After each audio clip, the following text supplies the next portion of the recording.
Today, our Virginia Tech Hokies are going bowling.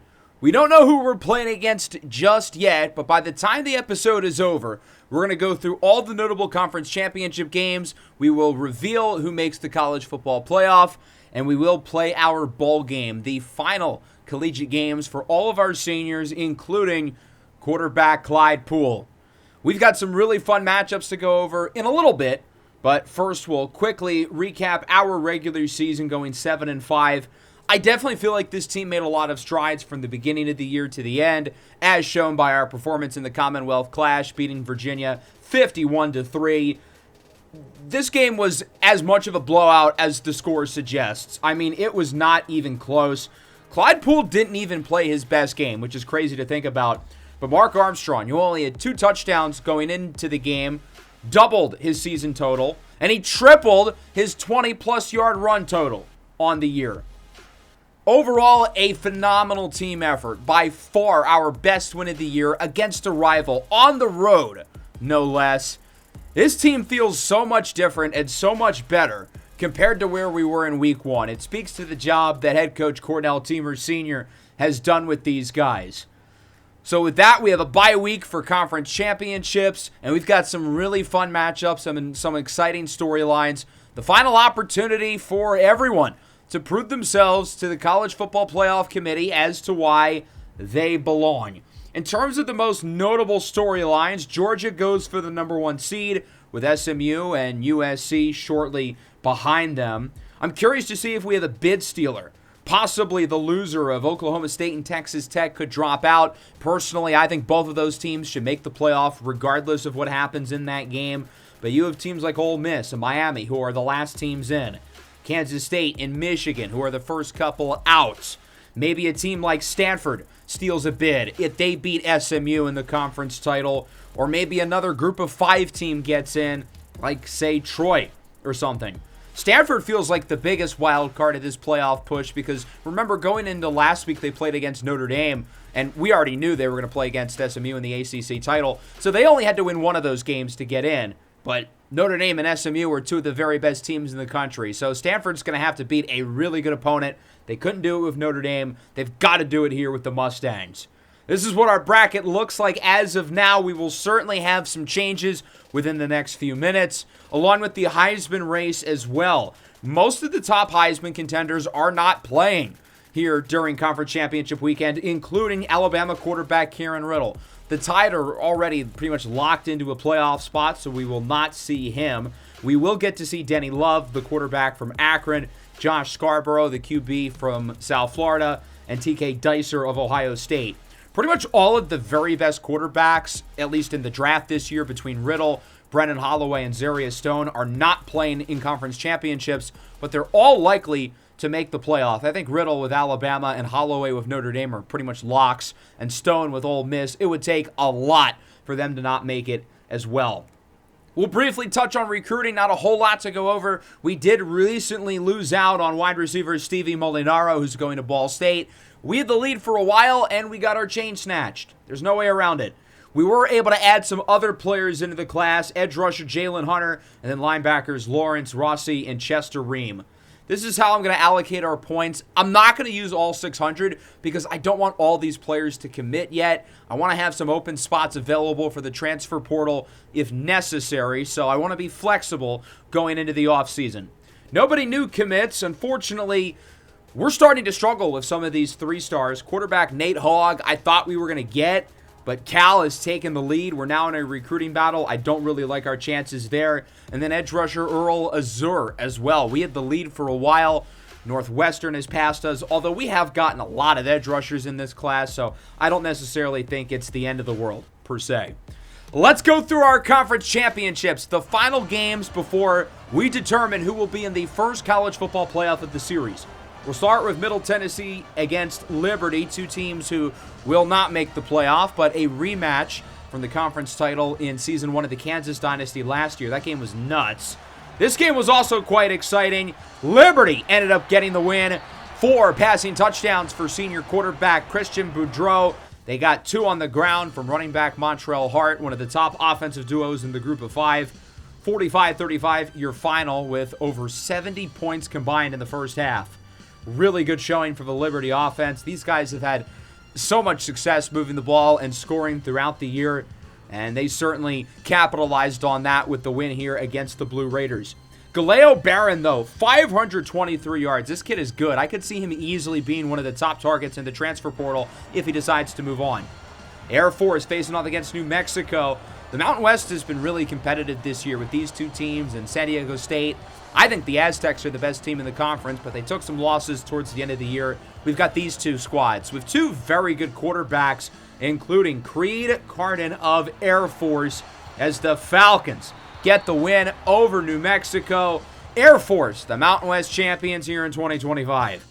38-24 win for the Falcons. Clyde Poole with 3 passing touchdowns. He played really solid in this one for Air Force.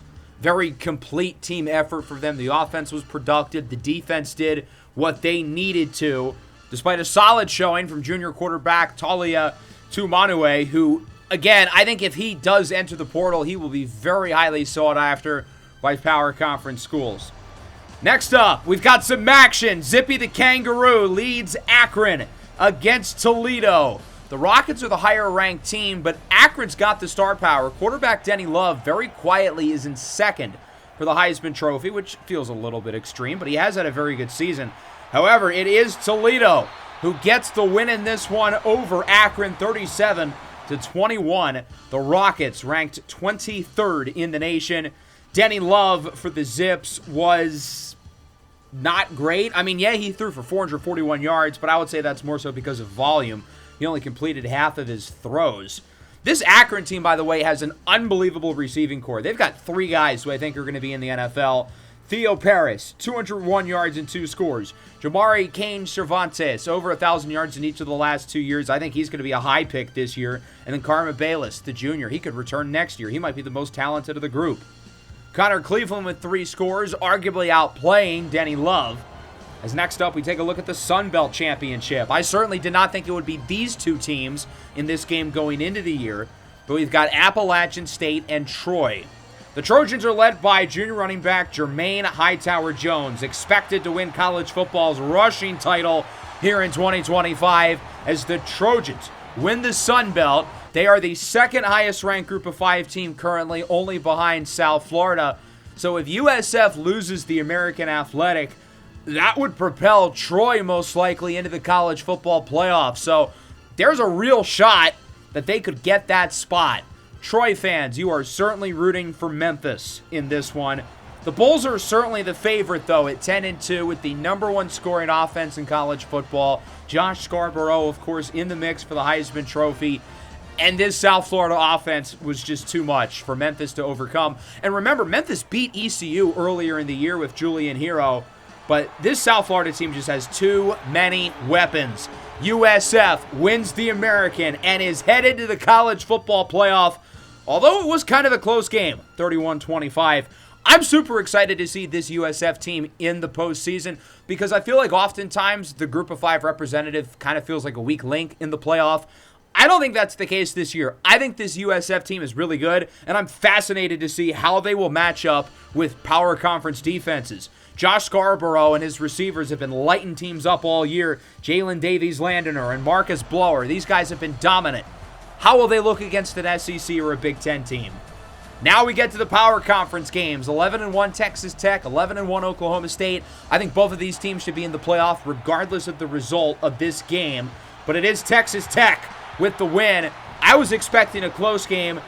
It was not. The Red Raiders, dominant victory, 52-21, climbing all the way up to 3rd, where they will likely get a first-round bye, and in my opinion, deservedly so. Jonathan Diaz was solid. Xavier Powell and the Beach Boys did what they could, but, I mean, their defense allowed 52 points. I really think this Texas Tech team can beat anyone in the playoff. I think they have as good of a shot as you'll find. 6 touchdowns for Colin Westwood, his best game of the year. And then these receivers, Will Sara, 4 touchdowns. Jordan Newton, one of the top players in the transfer portal, really coming along. Caleb Hobbs, I think he could be a first-round pick in this year's draft. He's been the best of the group this year. A transfer from Colorado, having played with Tyree Wells, the SMU quarterback. Number 4, Tennessee. Number 1, Georgia. We know both of these teams will be in the playoff. The winner of this game, particularly Georgia, may get the number 1 seed.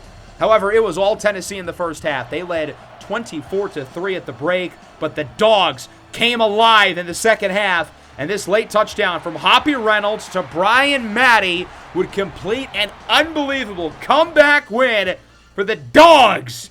34-31, including outscoring Tennessee 17-0 in the fourth. Georgia, your number 1 ranked team and presumably the number 1 seed. They've been the most dominant team in college football. They're the favorite to win the whole thing, although Hoppy Reynolds has been a little inconsistent in the last few weeks, today included. As for Tennessee, bad collapse in the second half. They will still be a playoff team, though, but not a great look. Stanford and SMU. Could the Cardinal potentially steal a bid and jump into the playoff with a conference championship win? The answer to that question ended up being yes. Stanford with Isaiah Timpf getting the upset over unbeaten SMU with this touchdown by sophomore receiver Lonnie Block, who scored not once, not twice, not 3 times, but 4 scores. Stanford wins it. They are going to the playoff 35-32, despite a great comeback from SMU in the fourth. The Mustangs obviously will still make the playoff as well. They went undefeated in the regular season. I don't think SMU's in a great spot, though, because they had to play an extra game with the conference championship, and they're not going to get a bye week anymore.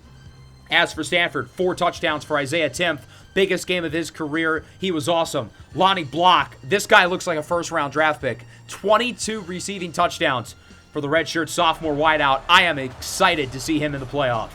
Ohio State and USC in the Big Ten title game to wrap things up. We kind of know both of these teams will make the playoff. It's more so about seeding.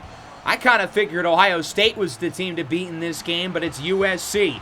Dylan Bellamy, the running back, scoring 4 times as the first-team All-American, leads the Trojans to the undefeated finish. They are 13-0, where presumably they will be the number 2 seed behind Georgia. Wambly Mendoza, yikes, 42% completion percentage. He's been really inconsistent in terms of his accuracy throughout the year. Another guy who I am fascinated to watch in the playoff. Jackson Jackson did a good job as the field general and the point guard. It was really Dylan Bellamy, though, who stole the show for USC. So those are our conference championship games. The biggest storyline, in my opinion, has to be Stanford beating SMU. So that means both of those teams are going to make the playoff, and Stanford steals a bid from who previously would have been the last team in. Maybe it's Miami, maybe Oklahoma State dropped a little bit, maybe they are the casualty.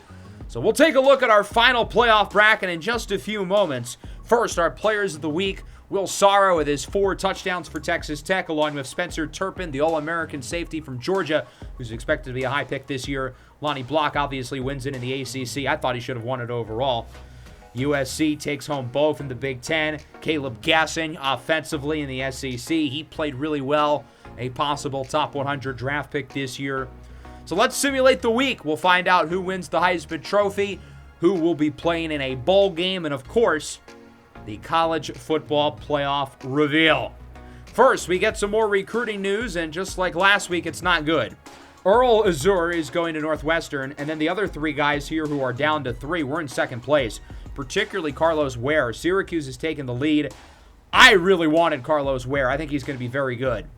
Kieran Riddle, the Heisman Trophy winner of the University of Alabama. Not a great look for us, I've got to say, given that, he was kind of mediocre here for 3 years, goes to Alabama and wins the Heisman Trophy immediately. That was the previous coaching staff, though, not us. Nonetheless, I'm excited to watch him in the playoff as he looks to continue to cement himself as the number 1 overall pick in this year's draft. Jalen Davies-Landiner, the South Florida receiver, climbs all the way up to number 2. TK Dicer in 3rd. Denny Love drops to 4th. And then Tyree Wells, the SMU quarterback, comes in 5th. Next up, our bowl game. The GameAbove Sports Bowl at Ford Field in Detroit against Western Michigan at the MAC. Isn't that kind of a home game for them? I mean, I get Detroit is in Eastern Michigan, but still, same state and all that, Next order of business, let's reveal the college football playoff. We're going to do it all in one. Here it is, our 12-team playoff bracket. Georgia, USC, Texas Tech, Alabama get byes. As we look at our first-round matchups, you enjoyed the ACC championship? We're getting it again. Stanford versus SMU, and the winner plays against Alabama. Next up, Ole Miss versus Notre Dame. Easily the marquee matchup of the first round. Zarius Stone against Brendan Holloway, two of the top quarterbacks in the draft. And the winner of that game takes on Georgia. I can't help but think the Bulldogs got completely screwed by this. I mean, you could easily argue with the 8 teams playing in the first round, Notre Dame and Ole Miss might be the 2 best. So this really did not work out for Georgia. The quarterbacks in the top half of that bracket are absurdly good. You've got the top 3 guys with Riddle for Alabama, Stone for Ole Miss, Holloway for Notre Dame. Isaiah Tempth is probably going to be a first-rounder from Stanford. Tyree Wells from SMU will be a top 100 pick. Hoppy Reynolds is very good. You can easily argue the 6 best quarterbacks in the playoff are all in the top side of the bracket. I think the top half of the bracket is a much tougher draw than the bottom half. So if you're a USC or a Texas Tech fan, this is a massive win. In the 11-6 matchup, we've got Tennessee and USF, 2 very similar teams, 2 explosive, dynamic offenses. Texas Tech kind of in the same mold as well. And then Miami versus Ohio State. I think that's going to be an interesting game, couple of big programs. And then we could get a Big Ten title rematch between Ohio State and USC in the second round. I'll give my full playoff predictions in the next episode as we go through the first round games. Really interesting bracket. I don't think the committee did a great job with the matchups because, again, I think there's a lot of talent skewed towards the top half of the bracket. In terms of the teams who made the playoffs themselves, again, I don't think the committee was correct. They have Miami as the last team in, taking the spot of Oklahoma State, who ends up not making it. I think it sets a bad precedent to kick out a team who just lost in the conference championship. But aside from that, I think Oklahoma State is better than Miami anyway, as they've shown throughout the year. So I think that's a mistake from the playoff committee. I think that should be Oklahoma State's spot, even though they certainly did struggle against Texas Tech in the Big 12 matchup. It's not like that game was close, but still, I would have voted for Oklahoma State. They will instead play Boise State in the Alamo Bowl. That is quite the drop-off. I would not be pleased if I was an Oklahoma State fan. We, of course, again, are headed to the GameAbove Sports Bowl at Ford Field. We'll be facing off against Western Michigan. Before we preview that game, let's go through some of the other awards across the nation. The Maxwell Award is basically just an extended version of the Heisman. Instead of the top 5, we get a top 12. I think they're kind of disrespecting the quarterbacks a little bit. I get that Brendan Holloway was inconsistent down the stretch this year, and Zarius Stone got hurt in his last game, but I feel like those 2 guys should both be certainly a little bit higher. Nonetheless, I think they got it right with Kieran Riddle winning the award. I agree with that. I think that was an easy choice. Lincoln Riley, the coach of the year, hard to disagree there. USC opened the season unranked, and now they're 13-0, number 2 overall. Kieran Riddle, the Davey O'Brien Award. Kevin Suggs, linebacker, Middle Tennessee, wins the Top Defensive Player Awards. Nathan Dawsey wins the Thorpe Award. We got a front row look at him. We only had 1 player on the awards ballot, that being Clyde Poole, who finished in 7th for the Unitas Golden Arm Award as the top senior quarterback in the nation, which again was won by Kieran Riddle. Poole finished higher than some really good players, including Isaiah Tempth, the Stanford quarterback who just won his team the conference. As for the All-Americans, again, I can't really imagine we will have anybody, but it will be interesting to look at the rosters, see where the game went right and where they went wrong. I don't think they were overly correct with a lot of these skill position players, especially the 2 running backs. Not that Bellamy or Hightower Jones are bad choices, but I think they could have made better selections. USF with 2 receivers, both Davies Landiner and Blows end up making it. That's pretty impressive. While Denny Love of Akron gets the second-team quarterback spot, I think that should have gone to probably Zarius Stone. I think TK Dicer and Lonnie Block making the second team at wide receivers also kind of dumb. I thought they both should have been first-teamers. I would argue they were the 2 best receivers in the country this year. On the freshman All-American team, we do have Miles Burner, who was a backup and redshirted. So I'm not really sure how he made it, but, I guess I'm not complaining. As for the All-ACC teams, led by the ACC Offensive Player of the Year, Tyree Wells at quarterback, Both him and Lonnie Block were equally deserving for the ACC Offensive Player of the Year. They were both phenomenal. Nathan Wilson as well, I almost would throw into that mix with his versatility. But we ended up with nobody on the first team, which I can't really argue with. I don't know if there's anybody on our team who deserves it. As for the second team, look who's the quarterback. Clyde Poole. Love to see it. Over the likes of guys like Isaiah Timpf, who just made the playoff with Stanford. Over the likes of Nick Eberle, who's going to be probably a high draft pick in a couple of years. We also had Nazir Ismail make it. Well-deserved. He, of course, had a very strong season. No Carmen Drake on either all-conference team is a surprise. I feel like the second team would have been appropriate for him. Maybe Noah Singleton should have gotten a spot there as well. Maybe Ashton Lemon at kicker. I mean, he only missed one kick the entire year. I don't know if anybody deserved the first team, but we did have more guys, I think, who belonged on the second team. Tight end Brandon Marbury as well, I think, makes a case. So let's look at this Western Michigan team. They had a really weird year. 7-5, 4-4 in conference play. On paper, we're a lot better than them. I mean, these guys lost by 60 at home to Ball State, for Christ's sake. But they beat Texas, who's good, on the road, 34-31. I remember my mind was blown when I first saw that score. That's when Texas was like ranked in the top 15. That was the game that kind of started their collapse. The Broncos are led by senior quarterback Robert Costanzo, second in college football in passing yards this year at nearly 4,500. These guys throw the ball literally 80% of the time. They have 3,000-yard receivers. Shamir Levine, Kofi Ubuhe, and David Iguanagu all have over 1,000 yards this year. These guys love to throw the ball. We're going to have to run a lot of nickel and a lot of dime. We're going to have to focus on stopping the pass because that's really all these guys do. Final game of season number 1 for Virginia Tech at the GameAbove Sports Bowl at Ford Field in Detroit. Who knows? Maybe some of our players will be playing in this building in the future. I kind of think Clyde Poole would be a dope fit in Detroit. Not that quarterback's like a major need, but like, I mean, first of all, he's got that dog in him. He screams like a Dan Campbell type of player. I also think they could use him creatively on offense. You never know. Regardless, let's get this matchup underway. Both teams looking to go up to 8-5. The Hokies looking to cap off season number 1 with an impressive stretch to finish out the year. We've already won 3 in a row and 4 of our last 5 as the Hokies will start on offense.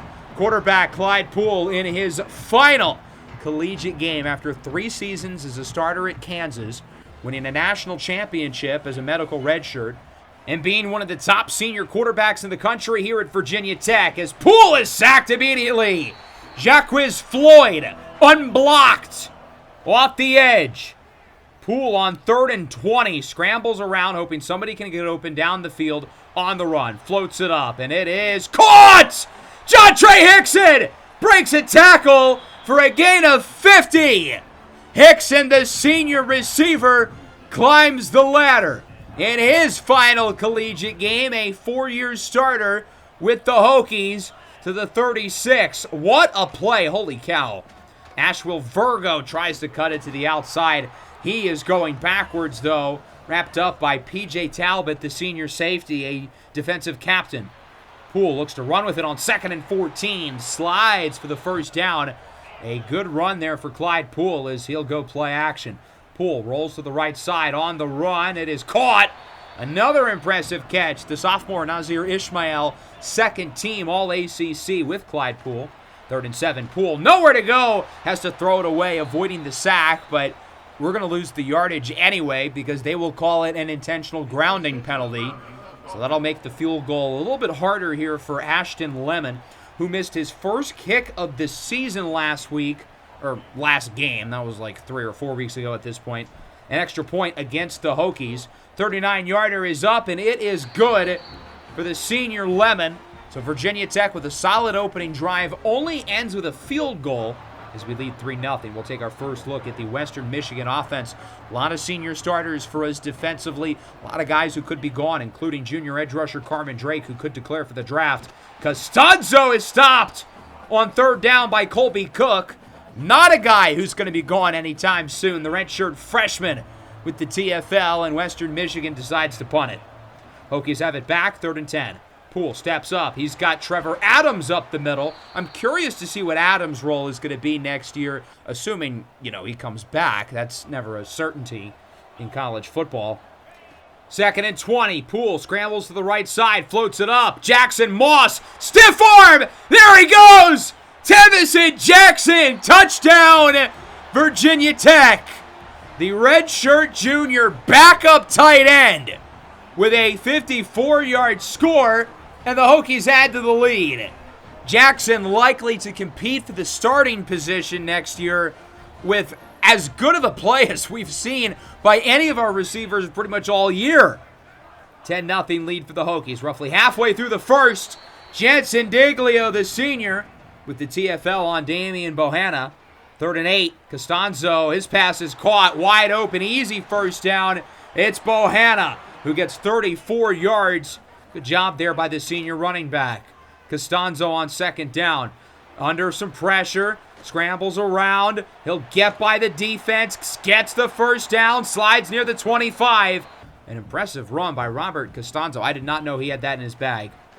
2nd and 4. Costanzo looks to throw it. Surveys the field. He has all day. It's eventually caught at around the 10-yard line. I mean, where was the pass rush on that play? That is inexcusable. Hauled in by Shamir Levine, the senior, a native of Detroit, as Bohanna Superman dives into the end zone for a touchdown. And the Broncos are on the board as Western Michigan cuts the lead to 3. It does not look like we will get a repeat of the Virginia game. Western Michigan actually scored a touchdown. 3 to go in the first. Poole scrambles on the run, floats it up, tipped and intercepted. Not a great throw by Poole, but also not entirely his fault. P.J. Talbot comes down with the pick. A native of Fort Lauderdale, Florida. That's right in Coach Teamer's backyard. So Western Michigan, within the span of about 2 minutes, has completely flipped this game on its head. After the touchdown by Jackson, I thought we'd be sitting pretty. But Western Michigan marches down the field with a score, and then defensively, they force a quick turnover and have excellent starting field position. The momentum has switched on a dime. 3rd and 7 for Western Michigan. They're going to run the ball. Bohanna gets maybe a yard or two, wrapped up by Noah Singleton, and they're going to punt the ball. I don't like this call at all. They've got all the momentum right now. Why not go for the big play? They're only 5 yards out. That is a mistake. It's like the interception never really happened, and we get to restart our possession as Armstrong is thrown down for a loss. Good play by Brian Shedd, sophomore defensive tackle. Virgo in motion here on 2nd and 14. He'll line up out wide. Poole empty in the backfield, looks to throw it. Wanted to go deep. No one's open. He'll get it to Virgo, who loses yardage. Jacquez Floyd, he's been impressive so far, the highest rated player on the roster. 3rd down and very long. Poole scrambles to the left side, and he gets a solid gain of roughly 12. Not enough for the first down, though. Back-to-back stops defensively for Western Michigan, forcing the punt. Bohanna with room to the right side, past the 40. Eventually tracked down by Colby Cook. Really nice run for the senior. He gets around 28 yards. 30 to go in the quarter. It's an option, and Carmen Drake is there to bring down Costanzo, who's hurt on the play. Uh-oh. Drake has been kind of quiet over these last few games. It almost has me thinking maybe his draft stock went down enough for him to want to come back as a senior.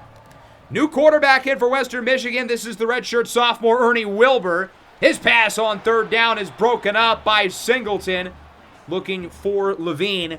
He's got a lot of family and friends here at this game. Again, native of Detroit, grew up coming to games here as a Lions fan. As here is Clyde Poole. Final play of the quarter on the read option. Gets the first down. And that'll wrap up an exciting first quarter here in the Game Auto Sports Bowl. A 10-7 lead for Virginia Tech. The first 5 minutes was all about us, especially the passing game, over 120 yards through the air. Western Michigan really responded with a touchdown drive and the interception. They've quieted down, though. They weren't really able to capitalize off the momentum any further as we go into the second with a 3rd down and 3. Virgo in at running back with Clyde Poole as he looks to throw it. Scrambles, looking for the sideline. It's caught! Nazir Ishmael with the first down. A really nice throw there by Clyde Poole, moving the chains for the Hokies. At the 41-yard line now, Virgo stays in at running back. Poole appears to be taking his sweet old time, eventually looks to throw it. Poole scrambles around, hit as he throws. He's got Marbury. Brandon Marbury gets it near the 20. Marbury's no stranger to Big Ten country, having played for both Ohio State and USC at one point. Poole is rocked in the pocket for a sack. Brian Shedd brings him down. The offensive line has not been very good so far. The pass blocking and run blocking have been shaky.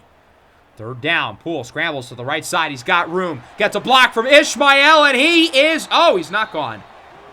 I mean, that's a walk-in touchdown. He ran out of bounds at the 1. Clyde, my brother in Christ, what are we doing? Don't worry, Clyde Poole fantasy owners. You'll still get your touchdown. QB sneak for Clyde. And Virginia Tech adds to the lead. It is 17-7. Clyde Poole, one of the most accomplished rushing quarterbacks at the collegiate level in recent memory, with another rushing score, his 11th of the year. It's Jensen Diglio in the backfield for the Virginia Tech sack. As you can see, Costanzo is back in the game. Very good news for Western Michigan. He takes another big hit, though.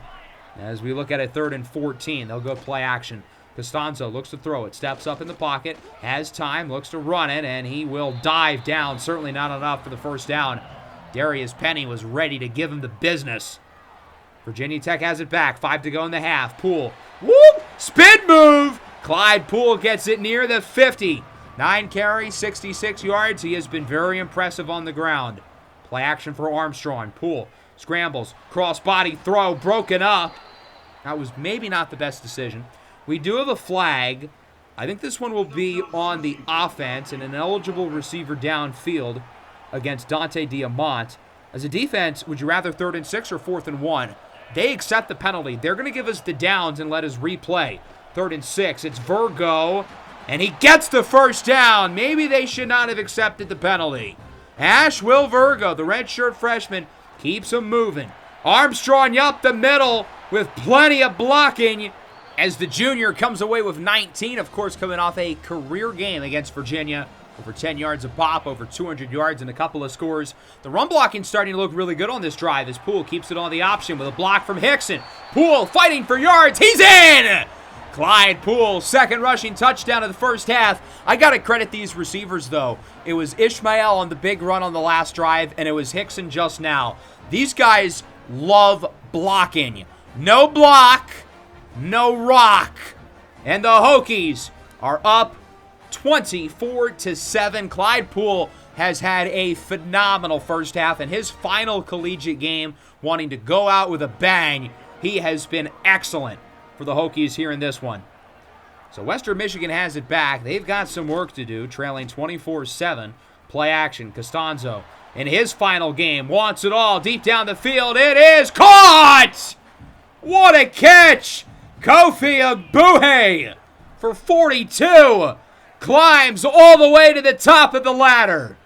Costanzo on the read option. Gets the first with blocks inside the 20. Eventually wrapped up by Carmen Drake, who's been great in run defense today, along with Elihu Gold in the secondary. 3rd and 11. Costanzo with under a minute and a half. Looks to throw it, surveys the field. No one's sending pressure in the backfield. Floats it up for the end zone. It's tipped and incomplete. He was looking for Abuhe again. Good coverage by the true freshman, Smoke Lewis. We do have a flag holding on the offense. We're going to decline it. There's no reason to take it. And it looks like Western Michigan will probably have to bring out the field goal unit. Jason Hepburn is on to kick, a sophomore, 32-yard try, looking to make it a 2-score game with 41 seconds left to go in the opening half. His kick is up, and it is good. 24-10. Now, the Hokies do have time. 41 seconds. All 3 timeouts. We can easily score before the end of the half. Let's see if Clyde Poole can pull another rabbit out of his hat. We're going to start the run. Armstrong up the middle. They were not expecting run. Good play call by Coach Teamer. It's a gain of around 15 as the Hokies use their first timeout. 29 seconds left at around the 35-yard line. Poole will look to throw it this time. Poole steps up, scrambles up the middle with a lot of rushing room. 45-40, past the 35. A huge gain for Clyde Poole, who is 110 yards on the ground here in the first half as the Hokies use their second timeout. With 15 seconds on 3rd down, Hickson up the middle. Now we're focused on the short passing game. Western Michigan is going full prevent defense as we use our last timeout. So now, presumably, we're probably going to have to throw it for the end zone. Poole scrambles on the run. It is caught! Touchdown, Virginia Tech! It's Trevor Adams who is in for the score.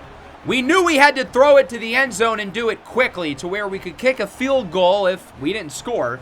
But a really good play there by Poole and Adams. Trevor Adams had to come back for the ball a little bit. That's a really smart play by the receiver. And then a good decision by Clyde Poole not to throw it into traffic where the two defenders are, but instead throw it a little bit farther away from Adams, but the area of the field where he's the only player who can catch it. Clyde Poole had a bad red zone interception earlier in the year against Miami, looking to learn from his mistakes, as that'll wrap up the first half. 31-10 lead for Virginia Tech. Clyde Poole has been unbelievable. Believe it or not, he only has one game this year with at least 100 yards on the ground. Well, now he has two. He has 110 in just the first half. We have let him run loose, essentially, and he's been phenomenal on the ground, averaging 10 yards a pop. And then through the air, he's been just as good. 15 of 19, 226, 2 scores and a pick. That's nearly 350 yards of offense from our quarterback in one half. He has been absolutely awesome. One of the best halves of his career. As for Western Michigan, Robert Costanzo averages like 350 passing yards per game. Today he only has 94. Granted, he missed some plays with an injury, but this is uncharacteristic for him. Our defense has done a really good job preventing the passing game from really getting going. Third down, Costanzo up the middle. It's broken up. Darius Penny got a hand on it. One of the elder statesmen of the defense, even though he's not a senior or redshirt junior. Hokies get it back. RPO, Poole up the middle, picking up right where he left off. He connects with Nazir Ishmael for the first down. 3 catches, 36 yards, and a touchdown-leading block in the first half for Ishmael as Brandon Marbury is wide open. Out of bounds a little bit past the 30. Statistically, Marbury certainly has been one of the better tight ends in the country this year, nearing the 600 yards mark. As on 3rd and 7, Poole steps up, scrambles, runs for the first down. Poole inside the 10, inside the 5. Touchdown, Virginia Tech! Clyde Poole, that's a hat trick. 3rd rushing touchdown of the game. His 13th of the year. What a showing by Clyde Poole as a runner. At the beginning of the year, we wanted to change Clyde Poole's game around. We wanted to make him more of a pocket passer. That's just not him. We've got to let Clyde be Clyde, and that certainly has been the case today. 38-10 lead for Virginia Tech. Solid run by Bohanna. I believe that was Colby Cook, injured for Virginia Tech. Short throw is caught by Bohanna. He will break the tackle, gets the first down. Good play after the catch, as Western Michigan now is an injury. 4:41 in the third. Bohanna up the middle with blocks to the left side. He gets by World and is tracked down near the 10. A huge run by Bohanna, who's been really good in this game. He's been phenomenal, super efficient. Right as I say that, he loses like 3. Carmen Drake wins his rep immediately, swarming the backfield. Now a 3rd down. Bohanna gets it back, looking to break tackles. He does not get the first down. Caleb Fleming and Noah Singleton bring him down. They're going to go for it on 4th down, which, I mean, they're down by 28. It's kind of hard to argue with that. Trent Price breaking tackles. He's in for a score. The redshirt freshman, also a native of Detroit, finally gets Western Michigan back on the board as it's 38-17 with a 4th down score. Hokies get it back. Another career day for Clyde Poole. This stretch over the last 5 games from him has been unbelievable. Loses yardage, though, on that play. Good job in the backfield by Christian Babcock. Now a 3rd and 12. Poole on the run. It is caught. Ishmael breaks the tackle. Spin move. Past the 30 to around the 35 for a first down. What a play after the catch by Nazir Ishmael. On 2nd down, Poole steps up, runs into his blocker, and that'll be a sack. Offensive lineman's got to get out of the way as he is brought down by Dennis Baisley. 3rd and 8. Wide open is Trevor Adams. Whoop! Hurdles the defender. I did not know he could jump like that. Apparently the white man can get up there. Poole is sacked, though, quickly thereafter. Jaquez Floyd, 2.5 sacks, 4 TFLs for the junior from Philadelphia. On 3rd down, possibly the final play of the quarter. Poole steps up, scrambles, gets the first down. Inside the 20, nearing the 15. Another great run for Clyde. but this one will be coming back. Holding against the true freshman left tackle, Kingston Carter. Virginia Tech's been a little sloppy with the penalties in this game. Western Michigan, meanwhile, hasn't been called for one.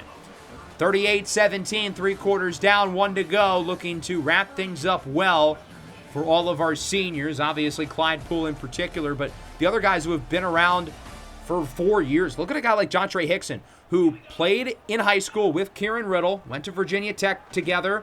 Riddle betrayed him by going to Alabama, and he decides to stay here. Speaks a lot to his character, when I'm sure Alabama would have loved to have him, as Poole gets around 8 on the scramble, and we are going to punt it away.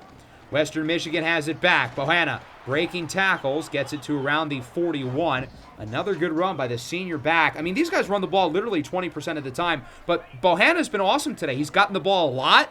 He's been really good. He's got over 100 yards. Costanzo looking deep down the field. It is picked off. Elihu Gold mossing the receiver, comes down with it. We do have a flag. It is a holding call against the offense on Jabari Buechele, the left guard. We're going to decline it. The turnover will stand. 3rd interception of the year for Gold. He had an interception in our first quarter of the year, week 1 against JMU, and now our last quarter of the year against Western Michigan.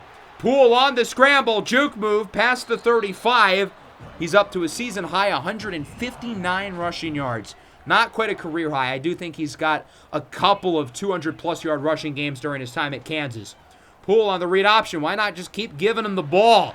Sliding at the 45. I mean, since this is his last game with us, why not just get everything we can out of him? Continuing to showcase his talents as a runner. That last run put him over 1,000 yards on the year, as that one is caught by Hickson. Not enough for the first down, but it doesn't matter. We're going to go for it. Here on 4th and 2. Adams in motion. Poole keeps it. Poole does not get it. Western Michigan with the stop. Jaquez Floyd leads the way, joined by Legend Cologne. What a name. As that'll be a loss of yardage. Good tackle by Azavius Haynes, the 5th-year senior and the longest tenured player on the team. 3rd and 7. Costanzo under pressure from Drake. Double coverage. Broken away. Looked like both Smoke Lewis and Colby Cook got a hand on it. 4th down and 7. Western Michigan will look to go for it. Costanzo looks to throw it. It is incomplete. Good coverage by Lewis.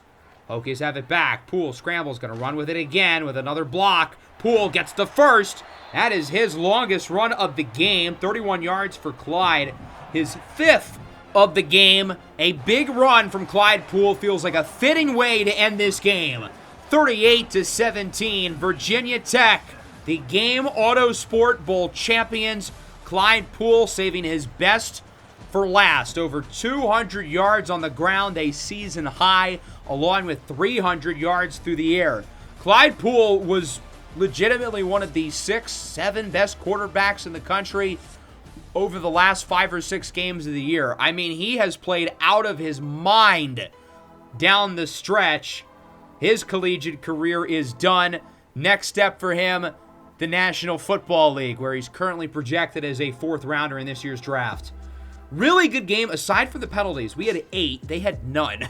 But otherwise, I am very impressed with how we look today. Clyde Poole, 22 of 28, 316 yards. He completed 78% of his throws for 2 touchdowns and a pick. But the real story of his game was on the ground. I mean, he was electric as a runner. 24 carries, 204 yards, 3 touchdowns, 5 20-plus yard runs. He finishes with over 1,000 yards as a rusher for the 3rd time in his career. Man, we are certainly going to miss him on this offense, especially considering we don't know who the quarterback is going to be next year. The other backs all pretty much split touches, very balanced through the air. 7 catches for Ishmael, 5 for Adams, 4 for Hickson. Jackson, of course, with the big score. Offensive line was I mean, the run blocking was good. The pass blocking was good enough. Defensively, I thought we played quite well. Again, Costanzo averages 350 passing yards per game. Today, he only had 144. Now, granted, Western Michigan completely changed the game plan. They ran the ball 65% of the time compared to their usual 20%. But still, I thought we stopped the passing game. We didn't really stop the run because we were not prepared for them to run the ball. Damian Bohanna had over 140 yards Otherwise, though, a really good win.